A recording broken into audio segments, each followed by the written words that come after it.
ಹರೇ ಶ್ರೀನಿವಾಸ. ಎಲ್ರಿಗೂ ನಮಸ್ಕಾರ ಸ್ನೇಹಿತರೆ.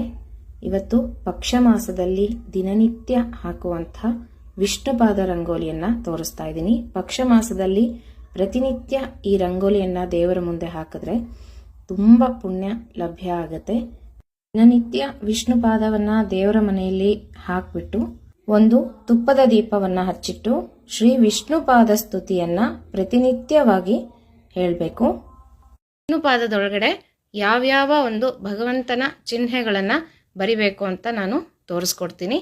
ಈ ಥರ ವಿಷ್ಣುಪಾದವನ್ನ ನೀಟಾಗಿ ಬರ್ಕೋಬೇಕು. ಆದಮೇಲೆ ಮಧ್ಯದಲ್ಲಿ ಚಕ್ರವನ್ನ ಬರಿಬೇಕು. ಚಕ್ರ ಅಂದರೆ ಲಕ್ಷ್ಮೀ ವಾಸಸ್ಥಳ ಅಂತ ಕರಿತೀವಲ್ವ, ಶ್ರೀಚಕ್ರ. ಆ ಥರ ಒಂದು ಚಕ್ರವನ್ನ ಬರ್ಕೋಬೇಕು.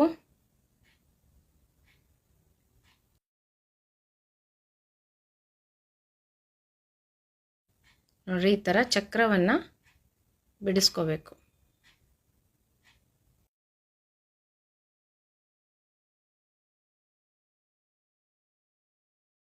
ಆಮೇಲೆ ಈ ಕಡೆ ಶಂಖವನ್ನ ಬರಿಬೇಕು. ನಾನು ನಿಧಾನಕ್ಕೆ ತೋರಿಸ್ತಾ ಇದ್ದೀನಿ, ಎಲ್ಲನೂ ಹೇಳ್ತಾ ಹೋಗ್ತೀನಿ, ಅದೇ ಥರನೇ ಬರಿಬೇಕು. ನೋಡ್ರಿ, ಈ ಕಡೆ ಚಕ್ರವನ್ನ ಬರಿಬೇಕು. ಬಲಗಡೆ ಶಂಖ,